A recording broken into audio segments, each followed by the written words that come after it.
All right, this is your brother Issachar coming at you with another lesson. First off, I want to give all praises to Yahweh, Bahasham, Yahweh Shai, Bahasham, Rakakwadash. Double honors to the apostles of the great millstone, which I learned this truth from. Honors to the elders and brothers out there pushing this word through the four corners of the earth within truth and sincerity. And shalom to the Aqua that's listening and learning. Today's video is going to be entitled Dreams of Me Flying / Jake's Denial. Dreams of me flying / Jake's denial. Now, the past couple of days, I've been having dreams, and within those dreams, pretty much the whole time, I'm over here just able to just lift off, man. And I was just able just to do it so easily.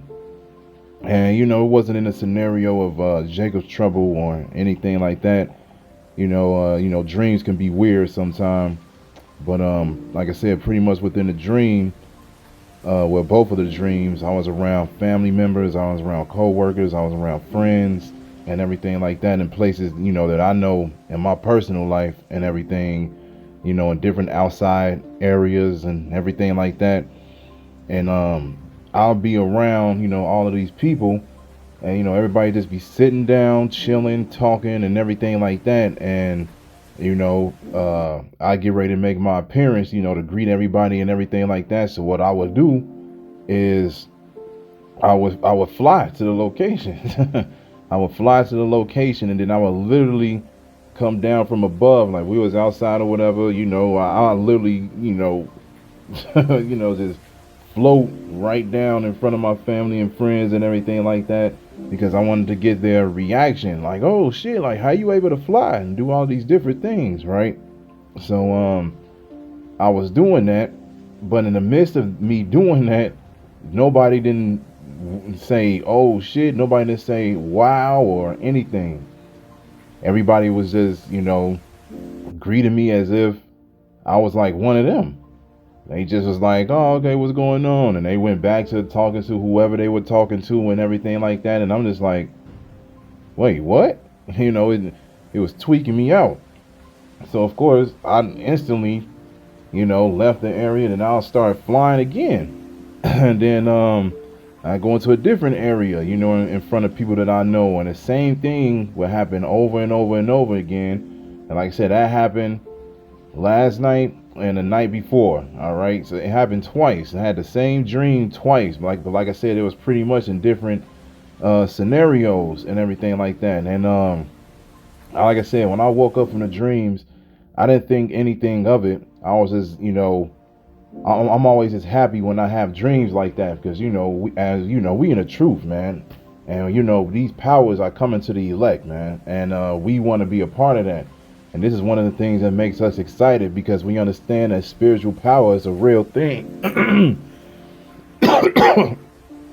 Salakia. We understand that spiritual power is a real thing, all right? And we're looking forward to it. We want to actually experience it here. We want to experience this in Jacob's trouble, because a lot of brothers have anger upon them, man, and we just waiting patiently upon the Lord to unleash that. But anyway, within the midst of me waking up and everything like that, like I said, I didn't think too much of it. I was just excited because the Lord granted me to have a dream where I could feel the ability of flying, and it just felt good, But as I was sitting down today, I really just started thinking about it, and I was just like, man, like literally though, I was literally just flying in front of y'all. Y'all saw me go in the damn sky. I float above y'all, do all of these different things, and nobody saw that exciting at all. They just looked at it as it was just like, well, it is what it is, and everybody was just continuing doing what they was doing. And so I just really started thinking about it, and I was just like, from a spiritual sense, I was like, this is Jake in the world right now, man. I'm like, literally something like this can be brought upon their face and they won't even care. And that's what this truth is.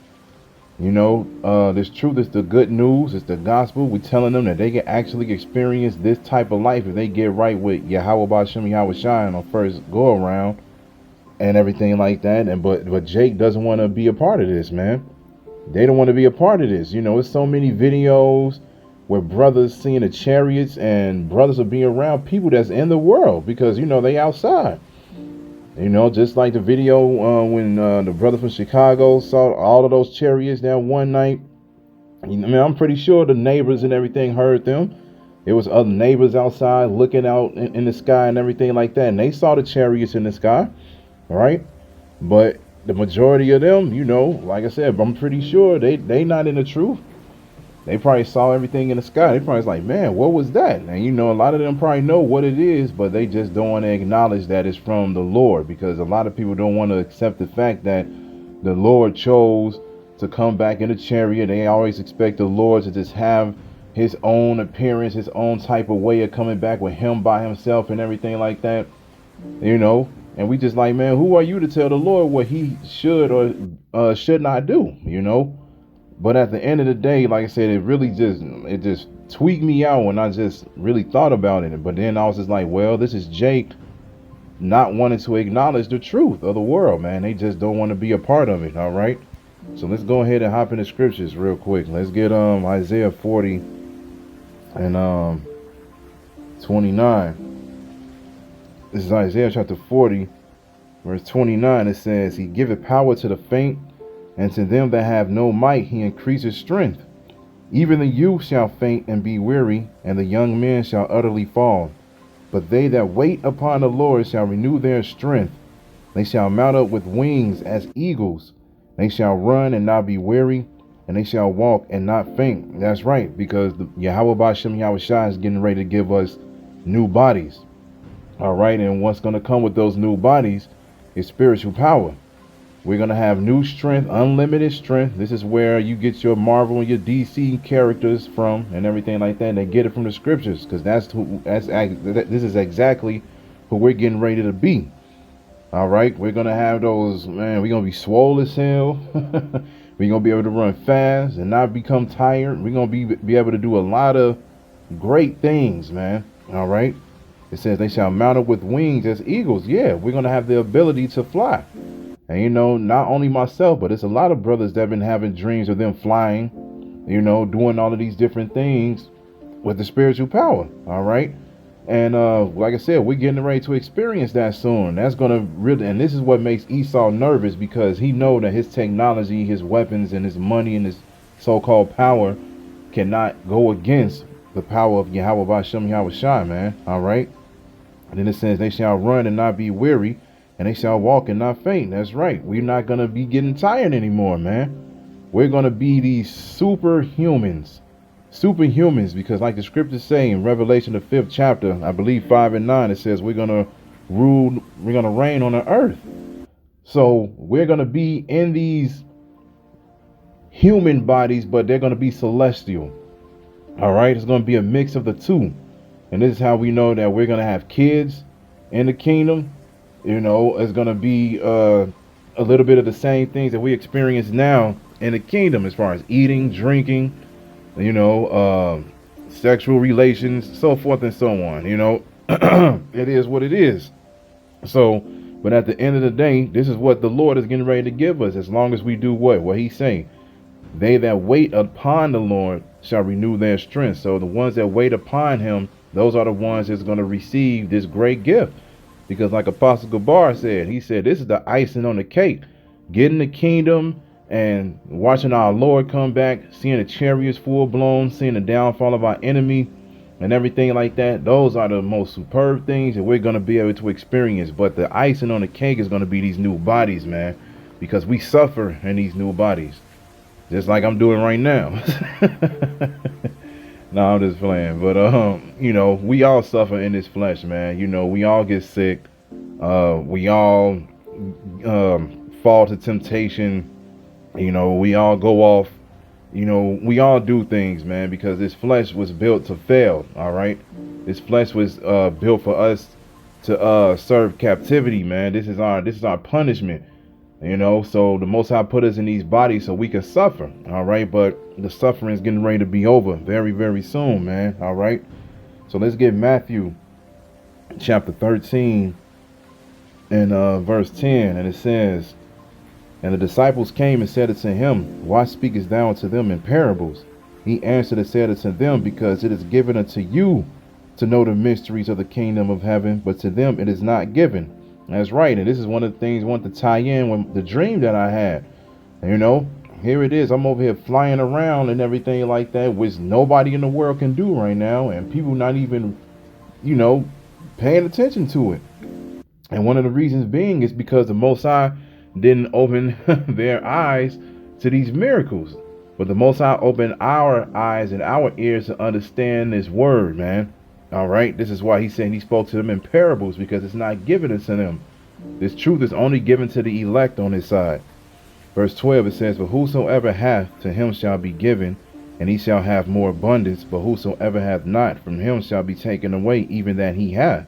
Therefore speak I to them in parables, because they seeing see not, and hearing they hear not, neither do they understand." Yeah, they don't understand this truth. You could bring out the most simple scriptures as far as telling people what the Lord actually looks like, and they won't even understand that. They'll be like, no, this is what it actually means. This is the action. It doesn't matter what color he is, so forth and so on. You already know what the drill goes with that. They'll make up any type of excuse so they can keep on worshiping Caesar Borgia, right? So Yahweh Shai spoke to them in parables, because they're not going to understand this, man. 2/3 of our people not going to understand this. This is why we need to be thankful and grateful that Yahweh B'Shem Yahweh Shai blessed us to understand it. Now all we got to do is just hope and pray that we endure unto the end. Verse 14, it says, "And in them is fulfilled the prophecy of Isaiah, which saith, By hearing ye shall hear, and shall not understand, and seeing ye shall see, and shall not perceive.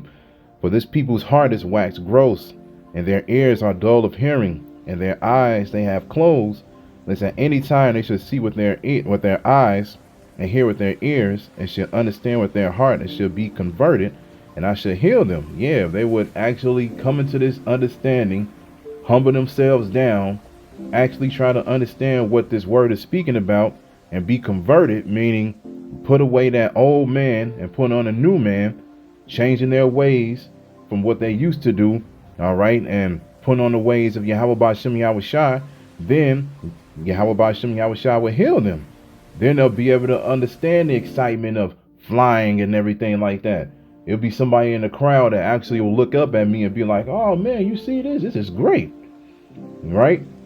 But right now they don't see that, man. They can't think outside of what Esau is giving them on this side, because they in this little ass box that they cannot pop out of, man. Verse 16, that's why it says, "Blessed are your eyes, for they see, and your ears, for they hear. For verily I say unto you that many prophets and righteous men have desired to see those things which you see, and have not seen them, and to hear those things which you hear, and have not heard them." It's a lot of people that really do want to be in this truth, man. But it be one little thing that throws them off to the point where it's like, nope, I just can't do it, because I don't believe in this little part that you believe. All right. It could be something small too, man. They could say like, yeah, I believe everything that you saying, but when you talk about this though, no, I can't get it, and everything like that. And then, when you tell them about, things like this, like having spiritual power, like we actually going to be able to do these things in the future, a lot of people do not believe that. There's been plenty of videos of Jake going out there saying, "Y'all really think we finna be out there like Dragon Ball Z with Kamehameha and doing all these different things?" No, man, we need to get guns and do this and do that. That's because what?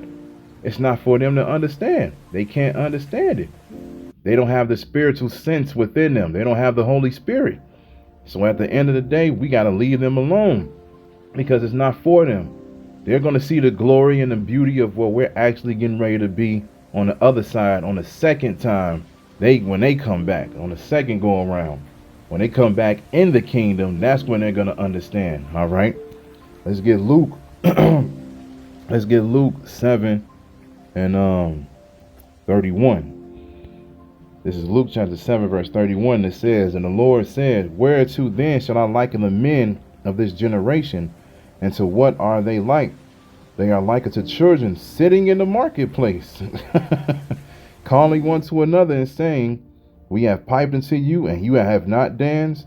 We have mourned to you, and you have not wept." This is exactly how I felt in the dream.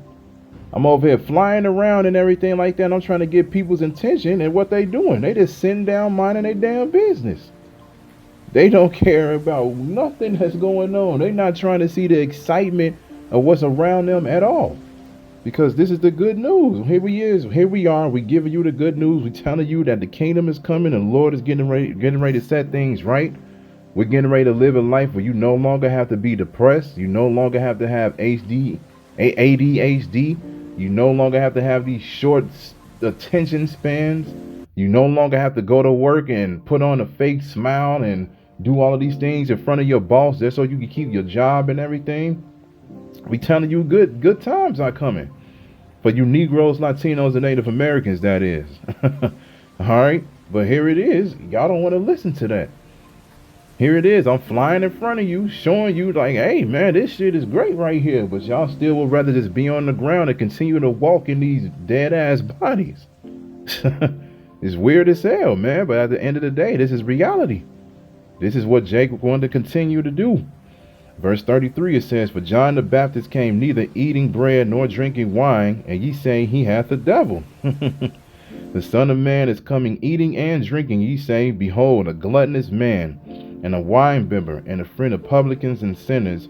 But wisdom is justified of all her children. All right? Wisdom is the greatest thing of everything, man. You know, of course, Yahweh Bashem, Yahweh Shai, you know, those are the greatest. But, you know, wisdom comes with them, man. You know, when you have wisdom, this moves you. This motivates you. It directs you. It guides you. It keeps you in a safe place. All right? So this is why we always pray for more wisdom. You know, Pastor Tahar just mentioned that in a video I think he did like 2 days ago. He was like, yeah, man, I subscribe to this channel right here. And one of the things he said, he was like, yeah, because, you know, we got to know it all. He said, we got to know it all. And that's right. We want to know it all. Well, you know a lot of different things, man. It's very impressive, and it makes you very confident as well. You know, because now this expands your mind, and this expands your experience, which it can expand your conversation too. You know, you have a lot of different experiences to share and everything like that, and it's great for everybody. You know, this keeps everybody afloat, man. All right. So let's get one last scripture, then we'll close it out. Let's get Revelation 22:11. And it says, He that is unjust, let him be unjust still. And he which is filthy, let him be filthy still. And he that is righteous, let him be righteous still. And he that is holy, let him be holy still. So if you in a situation where you flying around and they don't want to acknowledge you flying around, they would rather just keep walking and get tired, you know, walking on this weak ass concrete and everything like that. Hey, let them be unjust.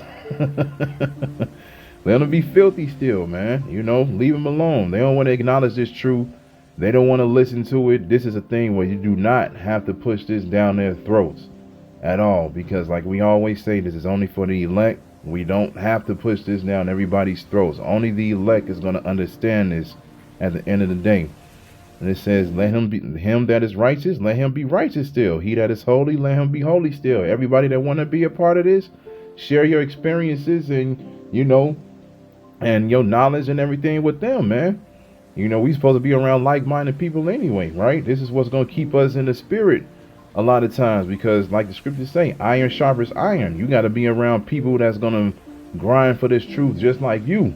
Because the more and more you hang around people that's not in the truth, that's the more and more likely you're going to become like them. All right? Because the only thing that you know is what these people that's not in the world knows, and that's going to bring you down to your destruction. All right. Then it says verse 12, and it says, and behold, I come quickly, and my reward is with me to give every man according as his work shall be. I am Alpha and Omega, the beginning and the end, the first and the last. So Yahweh Ba'ashem, Yahweh Shai is going to give everybody according to what they have been doing before he came back, or before he comes back. All right. If you are being wicked, and by the time he shows up, you still wicked, you're going to receive a wicked reward. If you are grinding, having the fear of the Lord upon you, all the way until Yahweh Shai comes back, he's going to give you a righteous reward. You're going to be in the chariots. All right. So all you got to do is just continue to have faith. All right. And hey, he gives you the ability to fly away from these 2/3. fly away from these 2/3, man. So I hope this is edifying. So with that, I'm going to say, call Halayim, Yahweh, Bahasham, Yahweh Shai, Bahasham, Rakakwadash. Double honors to the apostles of the great millstone, which I learned this truth from. Honors to the elders and brothers out there pushing this word through the four corners of the earth within truth and sincerity. And shalom to the Akwat that's listening and learning. And Yahweh Ratazah, I'll be back with another lesson. Keep pushing, Yasharala. Keep pushing. We almost out of here. Shalom.